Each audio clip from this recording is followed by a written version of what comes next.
అమెరికాలో గణపతి ఊరేగింపు సంబరాలు ఘనంగా జరుగుతున్నాయి. సో మన తెలుగు వారందరినీ ఒక దాటిపైకి తీసుకొచ్చింది మాట.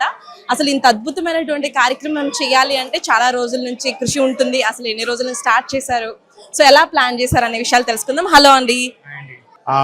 ప్రతి సంవత్సరం లాగే ఈ సంవత్సరం కూడా మాట ఆధ్వర్యంలో గణేష్ పండుగ చాలా ఘనంగా జరుపుకున్నామండి. యాక్చువల్గా ఈ కళ్యాణ సందర్భంగా యాక్చువల్గా మనం చాలా కార్యక్రమం నిర్వహించాము. ఫస్ట్ వచ్చేసి గణేష్ కళ్యాణం చేసాము యాక్చువల్గా. అట్లాగే హోమం కండక్ట్ చేసాము. ప్రతి సంవత్సరం లాగే ఈ సంవత్సరం కూడా ఘనంగా ప్రతిరోజు పొద్దున సాయంత్రం పూజ నిర్వహించాము యాక్చువల్గా. చాలామంది భక్తులు యాక్చువల్గా 200 మంది నుంచి 300 మంది దాకా భక్తులు వచ్చారు మనకి ప్రతి సంవత్సరం లాగే. బట్ మేమైతే హ్యాపీగా ఫీల్ అవుతున్నాము. ఫ్లోరిడా మొత్తానికి, టాంపా మొత్తానికి మాది ఏకైక ఘనంగా జరుపుకున్న గణేష్ అనుకుంటున్నాం యాక్చువల్లీ అందరం కూడా. Thank you so much. Thank you.